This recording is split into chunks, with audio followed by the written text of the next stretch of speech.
ಬಾಂಗ್ಲಾದೇಶಾದ್ಯಂತ ಜ್ವಾಲೆ ಮುಂದುವರೆದಿದ್ರೆ ಇದೇ ಮೊದಲ ಬಾರಿಗೆ ಪ್ರಿಯಾಂಕಾ ಗಾಂಧಿ ಹಿಂದೂಗಳ ಪರ ಧ್ವನಿ ಎತ್ತಿದ್ದಾರೆ. ಸಿಎಂ ಕುರ್ಚಿ ಕಾದಾಟದ ಮಧ್ಯೆ ಮತ್ತೆ ಡಿಕೆಗೆ ನಾಗಾ ಸಾಧುಗಳ ಆಶೀರ್ವಾದ ಸಿಕ್ಕಿದೆ. ಇನ್ನೊಂದು ವಿಚಾರ ಅಂದ್ರೆ ಹೈಕಮಾಂಡ್ ಸಿದ್ದು ಮತ್ತು ಡಿಕೆಗೆ ಗುಪ್ತವಾಗಿ ಏನೋ ಹೇಳಿದ್ಯಂತೆ. ಬಿಕ್ಲು ಶಿವನ ಕೇಸ್ನಲ್ಲಿ 5ನೇ ಆರೋಪಿ ಆಗಿರ್ತಕ್ಕಂಥ ಬಿಜೆಪಿ ಎಂಎಲ್ಎ ಬೈರತಿ ಬಸವರಾಜ್ ನಾಪತ್ತೆಯಾಗಿದ್ದಾರೆ. ಎಚ್.ಕೆ. ಪಾಟೀಲ್ಗೆ AK-47 ಬೆದರಿಕೆ ಹಾಕಿದ್ದ ಭೂಪ ಲಾಕ್ ಆಗಿದ್ದಾನೆ.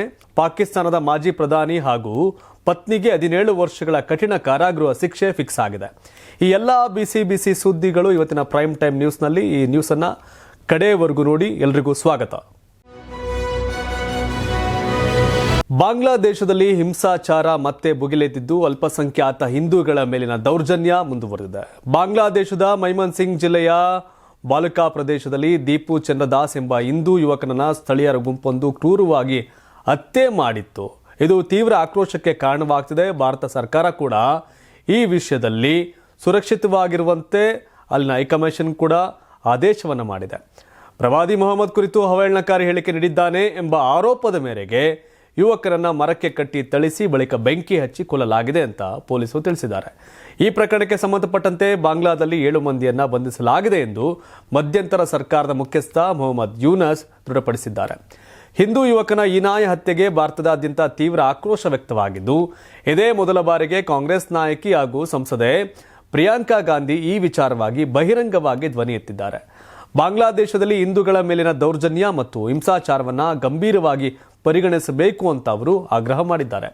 ಈ ಕುರಿತು ಸಾಮಾಜಿಕ ಜಾಲತಾಣ ಎಕ್ಸ್ನಲ್ಲಿ ಪ್ರತಿಕ್ರಿಯೆ ನೀಡಿರ್ತಕ್ಕಂಥ ಪ್ರಿಯಾಂಕಾ ಗಾಂಧಿ, ದೀಪು ಚಂದ್ರ ದಾಸ್ ಅವರ ಗುಂಪು ಹತ್ಯೆಯ ಸುದ್ದಿ ತೀವ್ರ ಕಳವಳಕಾರಿಯಾಗಿದೆ. ಧರ್ಮ, ಜಾತಿ ಅಥವಾ ಗುರುತಿನ ಆಧಾರದ ಮೇಲೆ ನಡೆಯುವ ತಾರತಮ್ಯ, ಹಿಂಸೆ ಮತ್ತು ಕೊಲೆಗಳು ಯಾವುದೇ ನಾಗರಿಕ ಸಮಾಜದಲ್ಲೂ ಮಾನವೀಯತೆಯ ವಿರುದ್ಧದ ಅಪರಾಧಗಳಾಗಿವೆ ಅಂತ ತೀವ್ರವಾಗಿ ಖಂಡಿಸಿದ್ದಾರೆ. ಭಾರತ ಸರ್ಕಾರವು ಬಾಂಗ್ಲಾದೇಶದಲ್ಲಿ ಅಲ್ಪಸಂಖ್ಯಾತರ ಮೇಲೆ ಹೆಚ್ಚುತ್ತಿರುವ ಹಿಂಸಾಚಾರವನ್ನು ಗಂಭೀರವಾಗಿ ಗಮನಿಸಬೇಕು ಅಂತ ಅವರು ಒತ್ತಾಯವನ್ನು ಮಾಡಿದ್ದಾರೆ.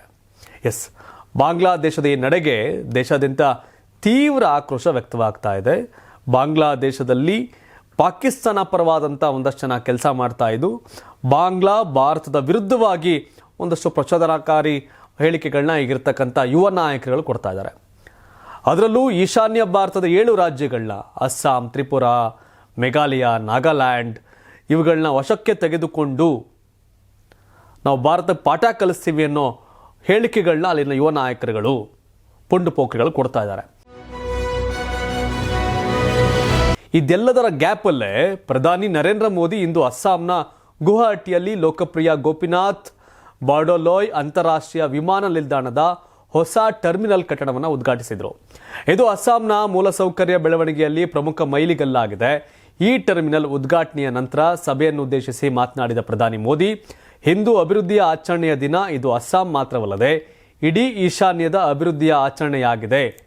ಅಸ್ಸಾಂ ಯಾವ ರೀತಿ ಅಭಿವೃದ್ಧಿಯ ಹಬ್ಬವನ್ನು ಆಚರಿಸುತ್ತದೆ ಎಂದು ಇಡೀ ದೇಶ ನೋಡ್ತಾ ಇದೆ ಅಂತ ಹೇಳಿದರು. ಸುಮಾರು 4,000 ಕೋಟಿ ರು ವೆಚ್ಚದಲ್ಲಿ ನಿರ್ಮಿಸಲಾದ ಹೊಸದಾಗಿ ಉದ್ಘಾಟನೆಗೊಂಡ ಟರ್ಮಿನಲ್ ಭಾರತದ ಮೊದಲ ಪ್ರಕೃತಿ ಪ್ರೇತ ವಿಮಾನ ನಿಲ್ದಾಣದ ಟರ್ಮಿನಲ್ ಆಗಿದೆ. ಅಸ್ಸಾಂ ಪ್ರದೇಶದ ನೈಸರ್ಗಿಕ ಭೂದೃಶ್ಯವನ್ನು ಪ್ರತಿಬಿಂಬಿಸುವಂತೆ ವಿನ್ಯಾಸಗೊಳಿಸಲಾದ ಈ ಟರ್ಮಿನಲ್ ಪ್ರಯಾಣಿಕರ ನಿರ್ವಹಣಾ ಸಾಮರ್ಥ್ಯವನ್ನು ಗಣನೀಯವಾಗಿ ಹೆಚ್ಚಿಸುತ್ತದೆ ಮತ್ತು ಸಂಪರ್ಕವನ್ನು ಸುಧಾರಿಸುತ್ತದೆ. ಹಾಗೆ ಅಸ್ಸಾಂ ಮತ್ತು ನೆರೆಯ ರಾಜ್ಯಗಳಲ್ಲಿ ಪ್ರವಾಸೋದ್ಯಮ, ವ್ಯಾಪಾರ ಮತ್ತು ಆರ್ಥಿಕ ಚಟುವಟಿಕೆಯನ್ನು ಹೆಚ್ಚಿಸುವ ನಿರೀಕ್ಷೆ ಇದೆ. ಈಶಾನ್ಯ ಭಾರತ 7 ಸಿಸ್ಟರ್ಸ್ ಅಂತ ಕರಿತೀವಿ. ಆ ರಾಜ್ಯಗಳ 7 ರಾಜ್ಯಗಳನ್ನ, ಸಂಪತ್ಭರಿತವಾದಂಥ ರಾಜ್ಯ. ಆ 7 ರಾಜ್ಯಗಳನ್ನ ವಶಕ್ಕೆ ಪಡೆದುಕೊಂಡು ನಾವು ಭಾರತಕ್ಕೆ ಪಾಠ ಕಲಿಸ್ತೀವಿ, ದೆಹಲಿಗೆ ಸಂದೇಶ ಕೊಡ್ತೀವಿ ಅನ್ನೋ ಪುಂಡು ಪೋಖ್ರಿಗಳು ಬಾಂಗ್ಲಾದಲ್ಲಿ ಭಾಷಣ ಮಾಡ್ತಾವ್ರೆ. ಕಾರಣ ಇಷ್ಟೇ, ಯಾಕಂದರೆ ಈಶಾನ್ಯ ರಾಜ್ಯಗಳ ಭೂಪ್ರದೇಶದ ವ್ಯಾಪ್ತಿ 2,60,000ಕ್ಕೂ ಅಧಿಕ ಸ್ಕ್ವೇರ್ ಕಿಲೋಮೀಟರ್, 4.25 ಕೋಟಿ ಜನ ಅಲ್ಲಿ. ಅದೇ ಬಾಂಗ್ಲಾದೇಶದಲ್ಲಿ 1,32,000 ಸ್ಕ್ವೇರ್ ಕಿಲೋಮೀಟರ್ ಬಾಂಗ್ಲಾ, ಅದು 17 ಕೋಟಿ ಜನ ಇದ್ದಾರೆ. ಇಡಕ್ಕಾಗ್ತಿಲ್ಲ ಅವ್ರ ಕೈಲಿ. ಹಾಗಾಗಿ ಅವಕಾಶಗಳು, ಜಾಗ ಕಿತ್ಕೋಬೇಕು ಅನ್ನೋ ಹಾಪಾಪಿ. ಮತ್ತೊಂದು ಕಡೆ SIR ಕೂಡ ಕಾರಣ ಆಯಿತು ಅನ್ನೋ ಪ್ರಶ್ನೆ. ಅಕ್ರಮ ಬಾಂಗ್ಲಾ ವಲಸಿಗರು ಬಂದು ವೆಸ್ಟ್ ಬೆಂಗಾಲು, ಬಿಹಾರು, ಒಡಿಶಾ, ಬೆಂಗಳೂರು ಸೇರಿದಂಗೆ ಎಲ್ಲ ಕಡೆ ಸೇರ್ಕೊಂಡವ್ರೆ. ಈ SIR ಹೆಸರಲ್ಲಿ ಅವ್ರನ್ನ ವಾಪಸ್ ಕಳಿಸುವಂಥ ಕೆಲಸ ಕಾರ್ಯಗಳು ಸಾಕ್ತಾ ಇದೆ. ಇದು ಅವ್ರನ್ನ ರೊಚ್ಚಿಗೇಳುವಂತೆ ಮಾಡಿದೆ ಅಂತ ಕೆಲವರು ಹೇಳ್ತಾರೆ. ಇನ್ನೊಂದಷ್ಟು ಹಿಂದೂಗಳ ಸಂಖ್ಯೆ ದಿನೇ ದಿನೇ ಗಣನೀಯವಾಗಿ ಇಲ್ಲಿ ಕುಸಿತ ಬರ್ತಾ ಇದೆ. ಮೊದಲು ಶೇಖ್ ಹಸೀನಾ ಇದ್ದಾಗ ಇವೆಲ್ಲ ಸಾಧ್ಯ ಆಗಿರಲಿಲ್ಲ. ಆದರೆ ಪಾಕಿಸ್ತಾನ ಪ್ರೇರಿತ ಒಂದಷ್ಟು ಚಟುವಟಿಕೆಗಳು ಬಾಂಗ್ಲಾದಲ್ಲಿ ಶುರುವಾದ ಮೇಲೆ ಧರ್ಮದ ಅಫೀಮು ಪಾಕಿಸ್ತಾನಕ್ಕಿಂತ ಹೆಚ್ಚಾಗಿ ಅಲ್ಲಿ ಮದ ತಲೆಗತ್ತಂಗೆ ಕಾಣ್ತಾ ಇದೆ. ಹೀಗಾಗಿ ಹಿಂದೂಗಳನ್ನೇ ಟಾರ್ಗೆಟ್ ಮಾಡಿ ಅವ್ರು ಮಾಡ್ತಾ ಇದ್ದಾರೆ. ಭಾರತ ಏನು ಮಾಡ್ಬೋದು? ಪಾಕಿಸ್ತಾನದಷ್ಟೇ ಡೇಂಜರ್ ಈಗ ಭಾರತದ ವಿಷಯದಲ್ಲಿ. ಅವರೆಲ್ಲ ಪಾಕಿಸ್ತಾನದವ್ರು ಭಾರತದಲ್ಲಿ ಜಾಸ್ತಿ ದಿನ ಇಲ್ಲ. ಆದರೆ ಪಾಕಿಸ್ತಾನ ಒಲವಿರೋರು ನಮ್ಮಲ್ಲಿದ್ದಾರೆ. ಆದರೆ ಭಾರತದಲ್ಲಿ ಕೋಟಿಗಟ್ಟಲೆ ಬಾಂಗ್ಲಾ ಅಕ್ರಮ ವಲಸಿಗರಿದ್ದಾರೆ. ಅವರೇನು ಜನ ಕಳಿಸಿ ನಮ್ಮ ಮೇಲೆ ಅಟ್ಯಾಕ್ ಮಾಡೋ ಅವಶ್ಯಕತೆ ಇಲ್ಲ, ಈಗಾಗಲೇ ನಮ್ಮಲ್ಲಿದ್ದಾರೆ. ಸೊ ಹಾಗಾಗಿ ಇದು ಮತ್ತಷ್ಟು ಸವಾಲುಗಳು ನಮ್ಮ ದೇಶದ ಮೇಲೆ ಇದೆ ಅಂತ ಹೇಳಿದ್ರೆ ತಪ್ಪಾಗಲ್ಲ. ಇನ್ನು ರಾಜ್ಯದಲ್ಲಿ ಮುಖ್ಯಮಂತ್ರಿ ಕುರ್ಚಿ ಕುರಿತ ಕಾದಾಟ ಇನ್ನೂ ತಣ್ಣಗಾಗಿಲ್ಲ. ಮುಖ್ಯಮಂತ್ರಿ ಸಿದ್ದರಾಮಯ್ಯ ಮತ್ತು ಉಪಮುಖ್ಯಮಂತ್ರಿ ಡಿ ಕೆ ಶಿವಕುಮಾರ್ ಅವರ ಹೇಳಿಕೆಗಳು ರಾಜಕೀಯ ವಲಯದಲ್ಲಿ ಭಾರಿ ಚರ್ಚೆಗೆ ಕಾರಣವಾಗಿದೆ. ಸಿಎಂ ಸಿದ್ದರಾಮಯ್ಯ ಅವರು ನಾನೇ ಮುಂದುವರಿತೇನೆ ಅಂತ ಪದೇ ಪದೇ ಸ್ಪಷ್ಟಪಡಿಸ್ತಾ ಇದ್ದಾರೆ. ಶುಕ್ರವಾರ ವಿಧಾನಸಭೆಯಲ್ಲಿ ಕೂಡ 2ನೇ ಬಾರಿ ತಮ್ಮ ನಿಲುವನ್ನು ಬಹಿರಂಗವಾಗಿ ಪ್ರಕಟಿಸಿದ್ರು. ಈವರೆಗೆ 2.5 ವರ್ಷದ ಒಪ್ಪಂದದ ವಿಚಾರವನ್ನು ಅಸ್ಪಷ್ಟವಾಗಿ ಮಾತನಾಡುತ್ತಿದ್ದ ಸಿದ್ದರಾಮಯ್ಯ ಇದೇ ಮೊದಲ ಬಾರಿ ನನ್ನನ್ನು ಯಾರೂ ಅಲುಗಾಡಿಸಲು ಸಾಧ್ಯವಿಲ್ಲ. ಸಿಎಂ ಸ್ಥಾನಕ್ಕೆ ಯಾವುದೇ 2.5 ವರ್ಷದ ಒಪ್ಪಂದವಾಗಿಲ್ಲ. ನಾನು 5 ವರ್ಷಗಳ ಕಾಲ ಅವಧಿಗೆ ಆಯ್ಕೆಯಾಗಿದ್ದೇನೆ. ಈ ಬೆಳವಣಿಗೆಯ ಬೆನ್ನಲ್ಲೇ ಡಿಸಿಎಂ ಡಿ ಕೆ ಶಿವಕುಮಾರ್ ದೆಹಲಿಗೆ ಹೋಗ್ತಾ ಇದ್ದಾರೆ. ಇದು ರಾಜಕೀಯ ಕುತೂಹಲ ಕಾರಣವಾಗಿದೆ. ಈ ಕುರಿತು ಬೆಂಗಳೂರಲ್ಲಿ ಮಾತನಾಡಿದವರು ಹೈಕಮಾಂಡ್ ನಮ್ಮಿಬ್ಬರಿಗೂ ಕೆಲ ವಿಚಾರಗಳನ್ನು ತಿಳಿಸಿದೆ. ನಾಯಕರು ಕರೆದಾಗ ಇಬ್ಬರು ಒಟ್ಟಿಗೆ ದೆಹಲಿಗೆ ಹೋಗ್ತೇವೆ ಅಂತ ಹೇಳಿದರು. ಆದರೆ ವರಿಷ್ಠರು ನೀಡಿದ ಸಂದೇಶ ಏನು ಎಂಬುದನ್ನು ಡಿ ಕೆ ಶಿವಕುಮಾರ್ ಬಿಡಲಿಲ್ಲ, ಬಹಿರಂಗ ಮಾಡಲಿಲ್ಲ. ಬಟ್ ಡಿ ಕೆ ಶಿವಕುಮಾರ್ ಭಾಳ ಖುಷಿಯಾಗಿದ್ದಾರೆ. ತುಂಬ ಅವ್ರು ಹೆಂಗೆ ಲವಲವಿಕೆಯಿಂದಿದ್ದಾರೆ. ಒಂದು ಸ್ವಲ್ಪ ಗೊಂದಲ ಗದ್ದಲ ಗಾಬರಿಲ್ ಕಾಣ್ತಾ ಇರೋದು ಸಿದ್ದರಾಮಯ್ಯ ಟೀಮ್. ಗೊತ್ತಿಲ್ಲ ಅದೇನಾಗುತ್ತೆ ಅಂತ. ಇನ್ನು ನಮ್ಮ ಹೈಕಮಾಂಡ್ ನಾಯಕರು ಸಿಎಂ ಹಾಗೂ ನನಗೆ ಇಬ್ಬರಿಗೂ ಏನೋ ಹೇಳಿದ್ದಾರೆ. ಸೂಕ್ತ ಸಮಯದಲ್ಲಿ ಕರೆಸ್ತೇವೆ ಅಂತ ಇಬ್ಬರಿಗೂ ಹೇಳಿದ್ದಾರೆ. ಆಗ ಇಬ್ಬರು ದೆಹಲಿಗೆ ಹೋಗ್ತೇವೆ ಅಂತ ಡಿ ಕೆ ಶಿವಕುಮಾರ್ ತಿಳಿಸಿದ್ದಾರೆ. ಸದಾಶಿವನಗರದ ನಿವಾಸದ ಬಳಿ ಸುದ್ದಿಗಾರರೊಂದಿಗೆ ಮಾತನಾಡಿದಂಥ ಶಿವಕುಮಾರ್, ನ್ಯಾಷನಲ್ ಹೆರಾಲ್ಡ್ ಪ್ರಕರಣಕ್ಕೆ ಸಂಬಂಧಿಸಿದಂತೆ ಇಡಿ ಹಾಕಿದ್ದ ಚಾರ್ಜ್ ಶೀಟ್ ಕೋರ್ಟ್ನಲ್ಲಿ ತಿರಸ್ಕೃತಗೊಂಡಿದ್ದು ಈಗ ಒಂದು FIR ಬಾಕಿ ಉಳಿದುಕೊಂಡಿದೆ. ನಮ್ಮ ಮೇಲೆ ಯಾವ ರೀತಿ ದಬ್ಬಾಳಿಕೆ ನಡೀತದೆ ಅಂತ ತಿಳಿಸಲು ನಾವು ಪ್ರತಿಭಟನೆ ನಡೆಸುತ್ತಿದ್ದೇವೆ ಅಂತ ಹೇಳಿದರು.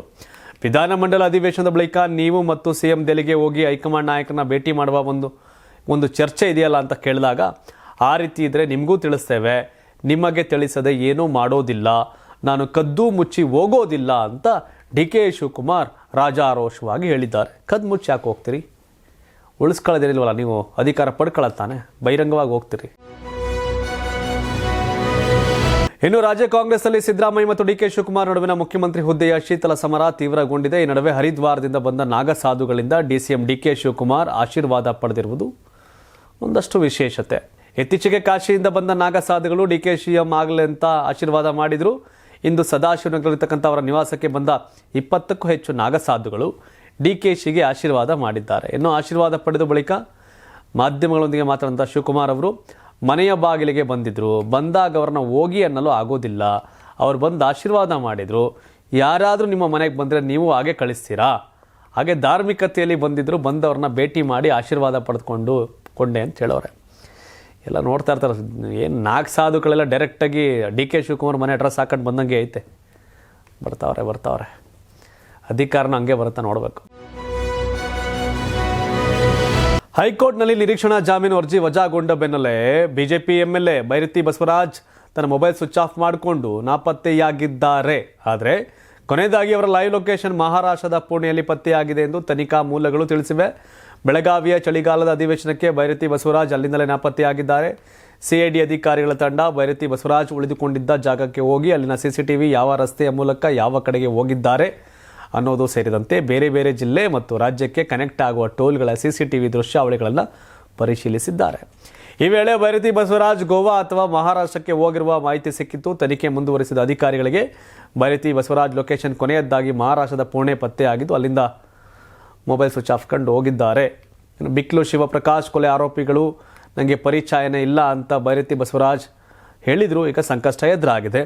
ಮಹಾರಾಷ್ಟ್ರದಲ್ಲಿ BJP ಸರ್ಕಾರ ಇದೆ, ಗೋವಾದಲ್ಲಿ BJP ಸರ್ಕಾರ ಇದೆ. ಸುಪ್ರೀಂ ಕೋರ್ಟಲ್ಲಿ ಈಗ ಬೇಲ್ಗಾಗಿ ಅರ್ಜಿ ಹಾಕೋತಾ ಇದ್ದಾರೆ. ಅವ್ರು ಎಲ್ಲೆಲ್ಲಿ ಸೇಫ್ ಆಗಿರಬೇಕು ಅಂತ ರಾಜಕಾರಣಿಗಳು ಕಂಡ್ಕೊಂಡಿರ್ತಾರೆ, ಅಲ್ಲಿ ಸೇಫ್ ಆಗಿ ಇರ್ತಾರೆ. ಸಾಮಾನ್ಯ ಜನ ಏನು? ಇತ್ತೀಚೆಗೆ ಸರ್ಕಾರಿ ಕಚೇರಿಗಳಿಗೆ ಬಾಂಬ್ ಬೆದರಿಕೆಯ ಕರೆಗಳು ಇಮೇಲ್ಗಳು ಹೆಚ್ಚುತ್ತಿರುವ ಸಂದರ್ಭದಲ್ಲಿಯೇ ಕರ್ನಾಟಕದ ಕಾನೂನು ಸಚಿವ ಎಚ್.ಕೆ. ಪಾಟೀಲ್ಗೆ ಫೇಸ್ಬುಕ್ನಲ್ಲಿ ಜೀವ ಬೆದರಿಕೆ ಹಾಕಲಾಗಿದೆ. ಈ ಪ್ರಕರಣಕ್ಕೆ ಸಂಬಂಧಪಟ್ಟಂತೆ ಆರೋಪಿಯನ್ನು ಬಂಧಿಸಲಾಗಿದೆ. ಕೆಲ ದಿನಗಳ ಹಿಂದೆಯಷ್ಟೇ ಮಂಗಳೂರು, ಗದಗ ಸೇರಿದಂತೆ ಹಲವೆಡೆ ಸರ್ಕಾರಿ ಕಚೇರಿಗಳಿಗೆ ಬಾಂಬ್ ಬೆದರಿಕೆಯ ಇಮೇಲ್ಗಳು ಬಂದಿದ್ದವು. ಈ ನಡುವೆ ಕಾನೂನು ಸಚಿವ ಎಚ್.ಕೆ. ಪಾಟೀಲ್ಗೆ ಸಾಮಾಜಿಕ ಜಾಲತಾಣ ಫೇಸ್ಬುಕ್ನಲ್ಲಿ ಜೀವ ಬೆದರಿಕೆ ಹಾಕಿದ್ದು ಎಲ್ಲೆಡೆ ಸಂಚಲನ ಮೂಡಿಸಿತ್ತು. ವೀರಣ್ಣ ಬೀಳಗಿ ಎಂಬಾತ ಪ್ರಚೋದನಕಾರಿ ಪೋಸ್ಟ್ ಹಾಕಿದ್ದು ಸಚಿವರನ್ನ ಹವಹೇಳನಕಾರಿ ಪದಗಳಿಂದ ಕರೆಯುವ ಜೊತೆಗೆ ಸಚಿವರನ್ನ ನಿಲ್ಲಿಸಿ AK-47ನಿಂದ ಗುಂಡಿನ ಮಳೆಗೆರೆಯಬೇಕು ಎಂದಿದ್ದ. ಸಾರ್ವಜನಿಕ ಸ್ಥಳದಲ್ಲಿ ಹಾನಿ ಮಾಡುವ ಬೆದರಿಕೆ ನೀಡಿದ್ದ. ಈ ವಿಚಾರ ಬೆಳಕಿಗೆ ಬಂದ ತಕ್ಷಣ ಕಾಂಗ್ರೆಸ್ ಮುಖಂಡ BB ಅಸೋಟಿ ಅವರು ಗದಗ ನಗರದ ಬೆಟಗೇರಿ ಬಡಾವಣೆ ಪೊಲೀಸ್ ಠಾಣೆಯಲ್ಲಿ ದೂರು ನೀಡಿದ್ದು, ದೂರಿನ ಆಧಾರದಲ್ಲಿ ಪೊಲೀಸರು ತ್ವರಿತವಾಗಿ ತನಿಖೆ ನಡೆಸಿ ಡಿಸೆಂಬರ್ 14ರಂದು ರೋಣ ತಾಲೂಕಿನ ಸುಡಿ ಗ್ರಾಮದ ನಿವಾಸಿ ವೀರಣ್ಣ ಬೆಳಗಿಯನ್ನ ಬಂಧಿಸಿದ್ರು. ಯಾಕಪ್ಪ ಏನು ಹೊಡೆದಾಕ್ತೀವಿ ನೀವು ಸುಲಭ ಸೊಳ್ಳೆನಲ್ಲಿ ಹೊಡಿಯೋಕ್ಕಲ್ಲಿ ಕಾರ್ಮ. ತಿರುವಲ್ಲೂರು ಜಿಲ್ಲೆಯಲ್ಲಿ ನಡೆದ ಹಾವು ಕಡಿತ ಪ್ರಕರಣಕ್ಕೆ ಬೆಚ್ಚಿ ಬೀಳಿಸುವ ಹೊಸ ತಿರುವು ಸಿಕ್ಕಿದೆ. ಆರಂಭದಲ್ಲಿ ಸಹಜ ಸಾವೆಂದು ಭಾವಿಸಲಾಗಿದ್ದ ಪ್ರಕರಣದಲ್ಲಿ ಜನ್ಮ ಕೊಟ್ಟ ಮಕ್ಕಳೇ ಇನ್ಶೂರೆನ್ಸ್ ಹಣಕ್ಕಾಗಿ ತಂದೆಯನ್ನು ಹತ್ಯೆ ಮಾಡಿರುವುದು SIT ತನಿಖೆಯಲ್ಲಿ ಬೆಳಕಿಗೆ ಬಂದಿದೆ. ಕಷ್ಟಪಟ್ಟು ಸಾಕಿ ಸಲಹಿದ ತಂದೆ ತಾಯಿನ ಕೊಲ್ಲುವ ಕ್ರೂರತೆ ಇಂದಿಗೂ ಮುಂದುವರೆದಿದೆ ಎಂಬುದನ್ನು ಇದು ಮತ್ತೊಂದು ಉದಾಹರಣೆ. ಸರ್ಕಾರಿ ಶಾಲೆಯೊಂದರಲ್ಲಿ ಪ್ರಯೋಗಾಲಯದ ಸಹಾಯಕರಾಗಿದ್ದ EP ಗಣೇಶನ್ ಅವರು ಕಳೆದ ಅಕ್ಟೋಬರ್ನಲ್ಲಿ ಪೊತರ್ತುಪೇಟೆ ಗ್ರಾಮದಲ್ಲಿರುವ ತಮ್ಮ ಮನೆಯಲ್ಲಿ ಮೃತಪಟ್ಟಿದ್ದರು. ಕುಟುಂಬಸ್ಥರು ಹಾವು ಕಡಿತದಿಂದ ಸಾವು ಸಂಭವಿಸಿದೆ ಎಂದು ತಿಳಿಸಿದರು. ಪೊಲೀಸರು ಕೂಡ ಇದನ್ನು ಆಕಸ್ಮಿಕ ಸಾವು ಎಂದು ಪ್ರಕರಣ ದಾಖಲಿಸಿಕೊಂಡಿದ್ದರು. ಆದರೆ ವಿಮೆ ಹಣ ಬಿಡುಗಡೆ ಪ್ರಕ್ರಿಯೆಯ ವೇಳೆ ಇನ್ಶೂರೆನ್ಸ್ ಕಂಪನಿಗೆ ಅನುಮಾನ ಉಂಟಾಗಿತ್ತು. ಗಣೇಶನ್ ಅವರ ಮೇಲೆ ತೆಗೆದುಕೊಂಡಿದ್ದ ಬಹುಮೌಲ್ಯದ ವಿಮಾ ಪಾಲಿಸಿಗಳು ಮತ್ತು ಫಲಾನುಭವಿಗಳ ವರ್ತನೆ ಗಮನಿಸಿದ ವಿಮಾ ಕಂಪನಿ ಈ ಸಾವಿನ ಬಗ್ಗೆ ಉತ್ತರ ವಲಯ ಪೊಲೀಸ್ ಇನ್ಸ್ಪೆಕ್ಟರ್ ಜನರಲ್ ಅಸ್ರಾ ಗಾರ್ಗ್ ಅವರಿಗೆ ಮಾಹಿತಿ ನೀಡಿತ್ತು. ನಂತರ SIT ತನಿಖೆ ಕೈಗೊಂಡು ಮಕ್ಕಳೇ ಹಾವು ಬಿಟ್ಟು ತಂದೆಯನ್ನು ಕೊಲ್ಲಿಸಿರುವುದು ಪತ್ತೆ ಹಚ್ಚಿದೆ. ಹಾವು ಕಚ್ಚಿದ ಬಳಿಕ ಆಸ್ಪತ್ರೆಗೆ ಸಾಗಿಸುವ ನಾಟಕವಾಡಿ ವಿಳಂಬ ಮಾಡಿರುವುದು ತನಿಖೆಯಲ್ಲಿ ಬಯಲಾಗಿದೆ. ಈ ಪ್ರಕರಣದಲ್ಲಿ 2 ಪುತ್ರರು ಸೇರಿದಂತೆ 6 ಮಂದಿಯನ್ನು ಬಂಧಿಸಲಾಗಿದ್ದು ಹೆಚ್ಚಿನ ತನಿಖೆ ಮುಂದುವರೆಸಿದೆ. ಇಂಥ ಪಾಪ ನನ್ನ ಮಕ್ಕಳನ್ನ ಯಾಕೆ ಎತ್ತರೋ ಕಾಣೆ, ದುರಂತ ಇವೆಲ್ಲ. ಆ ಹಾವು ಅವ್ರಿಗೆ ಕಚ್ಚಿದ ಮೇಲೆ ಉಳಿದವ್ರು ಇವ್ರಿಗೂ ಕಚ್ಬಿಟ್ಟು ಹೋಗಿದ್ರೆ ಆಗಿರೋದು. ಮಲಯಾಳಂನ ಖ್ಯಾತನಟ ನಿರ್ದೇಶಕ ಶ್ರೀನಿವಾಸನ್ ಶನಿವಾರ ಬೆಳಗ್ಗೆ ಸಮೀಪದ ಖಾಸಗಿ ಆಸ್ಪತ್ರೆಯಲ್ಲಿ ನಿಧನರಾದರೆ ಅವರಿಗೆ 69 ವರ್ಷ ವಯಸ್ಸಾಗಿತ್ತು. ಶುಕ್ರವಾರ ರಾತ್ರಿ ತ್ರಿಪುಡಿತುರದಲ್ಲಿರ್ತಕ್ಕಂಥ ಆಸ್ಪತ್ರೆಗೆ ದಾಖಲಾಗಿದ್ದರು. ಇಂದು ಬೆಳಗ್ಗೆ ನಿಧನರಾದರು. ಕಣ್ಣೂರಿನವರಾದ ಶ್ರೀನಿವಾಸನ್ ಕಳೆದ ಹಲವು ವರ್ಷಗಳಿಂದ ಕೊಚ್ಚಿಯಲ್ಲಿ ವಾಸಿಸುತ್ತಿದ್ದರು. ನಟನೆಯ ಜೊತೆಗೆ ಅವರು ನಿರ್ದೇಶಕ, ಚಿತ್ರಕಥೆಗಾರ, ಡಬ್ಬಿಂಗ್ ಕಲಾವಿದ ಮತ್ತು ನಿರ್ಮಾಪಕರು ಕೂಡ ಆಗಿದ್ದರು. 1976ರಲ್ಲಿ ಮಣಿಮುಳ್ಳಕ್ಕಂ ಚಿತ್ರದ ಮೂಲಕ ಚಿತ್ರರಂಗಕ್ಕೆ ಎಂಟ್ರಿ ನೀಡಿದ್ದ ಅವರು 200ಕ್ಕೂ ಹೆಚ್ಚು ಚಿತ್ರಗಳಲ್ಲಿ ನಟಿಸಿದ್ದಾರೆ. ಅವರ 2 ಪುತ್ರರಾದ ವಿನೀತ್ ಶ್ರೀನಿವಾಸನ್ ಮತ್ತು ಧ್ಯಾನ್ ಶ್ರೀನಿವಾಸನ್ ಕೂಡ ಚಿತ್ರರಂಗದಲ್ಲಿದ್ದಾರೆ. ಇವರ ಸಾವು ಮಲಯಾಳಂ ಚಿತ್ರರಂಗಕ್ಕೆ ತುಂಬಲಾರದ ನಷ್ಟ ಅಂತ ಗಣ್ಯರು ಕಂಬನಿಯನ್ನ ಮಿಡಿದಿದ್ದಾರೆ. ಪಾಕಿಸ್ತಾನದ ಮಾಜಿ ಪ್ರಧಾನಿ ಇಮ್ರಾನ್ ಖಾನ್ ಹಾಗೂ ಅವರ ಪತ್ನಿ ಬುಷ್ರಾ ಬೀಬಿಗೆ 2 ಭ್ರಷ್ಟಾಚಾರ ಪ್ರಕರಣದಲ್ಲಿ ಪಾಕಿಸ್ತಾನದ ವಿಶೇಷ ನ್ಯಾಯಾಲಯವು ತಲಾ 17 ವರ್ಷಗಳ ಕಾಲ ಕಠಿಣ ಕಾರಾಗೃಹ ಶಿಕ್ಷೆ ವಿಧಿಸಿದೆ. ಇಮ್ರಾನ್ ಖಾನ್ ಪ್ರಸ್ತುತ ಇರುವ ಅಡಿಯಾಲ ಜೈಲಿನೊಳಗೆ ನಡೆದ ವಿಚಾರಣೆಯ ಸಂದರ್ಭದಲ್ಲಿ ವಿಶೇಷ ಕೋರ್ಟ್ನ ನ್ಯಾಯಾಧೀಶ ಸೆಂಟ್ರಲ್ ಶಾರುಖ್ ಅರ್ಜುಮಂಡ್ ಅವರು ತೀರ್ಪು ಪ್ರಕಟಿಸಿದ್ದಾರೆ.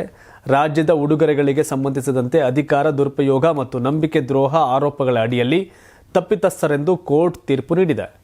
ಇಮ್ರಾನ್ ಖಾನ್ ಮತ್ತು ಪತ್ನಿಗೆ ಪಾಕಿಸ್ತಾನ ದಂಡ ಸಂಹಿತೆ ಸೆಕ್ಷನ್ 34 ಮತ್ತು 409 ಅಡಿಯಲ್ಲಿ 10 ವರ್ಷಗಳ ಜೈಲು ಶಿಕ್ಷೆ ವಿಧಿಸಲಾಗಿತ್ತು. ಇನ್ನು ಭ್ರಷ್ಟಾಚಾರ ತಡೆ ಕಾಯ್ದೆ ಸೆಕ್ಷನ್ 5(2) ಅಡಿಯಲ್ಲಿ ಹೆಚ್ಚುವರಿ 7 ವರ್ಷಗಳ ಜೈಲು ಶಿಕ್ಷೆಯನ್ನು ವಿಧಿಸಲಾಯಿತು. ಇದೇ ಕಾನೂನು ನಿಬಂಧನೆಗಳ ಅಡಿಯಲ್ಲಿ ಬುಷ್ರಾ ಬೀಬಿಗೂ 17 ವರ್ಷ ಜೈಲು ಶಿಕ್ಷೆ ವಿಧಿಸಲಾಗಿದೆ. ಇದರೊಂದಿಗೆ ಇಬ್ಬರಿಗೂ ತಲಾ 16.4 ಮಿಲಿಯನ್ ಪಾಕಿಸ್ತಾನಿ ರೂಪಾಯಿ ದಂಡ ವಿಧಿಸಲಾಗಿದೆ. ಒಂದು ವೇಳೆ ದಂಡ ವಿಧಿಸಲು ವಿಫಲವಾದರೆ ಮತ್ತಷ್ಟು ವರ್ಷಗಳ ಕಾಲ ಜೈಲು ಶಿಕ್ಷೆಗೆ ಗುರಿಯಾಗಬೇಕಾಗುತ್ತದೆ ಅಂತ ಎಚ್ಚರಿಸಿದೆ. ಒಟ್ಟಾರೆ ಅವರ ಜೈಲಿನಲ್ಲೇ ಅವರ ಹತ್ಯೆಯಾಗಿದೆ ಅನ್ನೋ ಸುದ್ದಿ ಬಹಳಷ್ಟು ಸುದ್ದಿಯಾಗಿತ್ತು. ಈ ಗ್ಯಾಪಲ್ಲಿ ಈ ಶಿಕ್ಷೆ ಇಮ್ರಾನ್ ಖಾನ್ ಜೀವನ ಪರ್ಯಂತ ಜೈಲಿನಲ್ಲೇ ಕೊಳೆಯುವ ಸನ್ನಿವೇಶ ನಿರ್ಮಾಣ ಆಗಿದೆ. ಇದು ಒಂದು ರೀತಿಯ ರಾಜಕೀಯ ಪ್ರೇರಿತವಾದಂತಹ ಪ್ರಕರಣಗಳಾಗಿರಬಹುದು ಅನ್ನೋದು ಇಮ್ರಾನ್ ಖಾನ್ ಬೆಂಬಲಿಗರ ಒಂದು ಆರೋಪವಾಗಿದೆ. ಬಟ್ ಪಾಕಿಸ್ತಾನ ಕಂಪ್ಲೀಟ್ಲಿ ವಿಚಿತ್ರ. ಅಲ್ಲಿ ಯಾವಾಗ ಯಾವ ತೀರ್ಪು ಯಾರ ವಿರುದ್ಧ ಹೇಗೆ ಬರುತ್ತೋ ಗೊತ್ತಾಗಲ್ಲ. ಇದಿಷ್ಟು ಇಂದಿನ ಪ್ರೈಮ್ ಟೈಮ್ ಸುದ್ದಿ. ತಾವೇನು ಹೇಳ್ತೀರಿ? ಬಾಂಗ್ಲಾದಲ್ಲಿ ಆಗ್ತಿರ್ತಕ್ಕಂಥ ಘಟನೆ ಮತ್ತು DK ಶಿವಕುಮಾರ್ ಸಿದ್ದರಾಮಯ್ಯ ನಡುವಿನ ಅಗ್ಗಜಗ್ಗಾಟ, ನಿಮ್ಮ ಅಭಿಪ್ರಾಯವನ್ನು ಕಾಮೆಂಟ್ ಮಾಡಿ. ಧನ್ಯವಾದ. ಇದು ಕರ್ನಾಟಕ ಟಿವಿ, ಕನ್ನಡಿಗರ ಧ್ವನಿ. ಯಾರಾಗ್ತಾರೆ ಎಂಎಲ್ಎ ಅಭ್ಯರ್ಥಿ 2028 ಶೀಘ್ರದಲ್ಲೇ. ಪ್ರತಿದಿನ ಒಂದೊಂದು ಕ್ಷೇತ್ರದ ಟಿಕೆಟ್ ಆಕಾಂಕ್ಷಿಗಳ ಸಂಪೂರ್ಣ ಮಾಹಿತಿ ಪೊಲಿಟಿಕಲ್ ಜರ್ನಲಿಸ್ಟ್ ಕೆಎಂ ಶಿವಕುಮಾರ್ ಅವರಿಂದ. ಕರ್ನಾಟಕದ ನಂಬರ್ 1 ಡಿಜಿಟಲ್ ಮೀಡಿಯಾ ನಿಮ್ಮ ನೆಚ್ಚಿನ ಕರ್ನಾಟಕ ಟಿವಿಯಲ್ಲಿ ಮಾತ್ರ.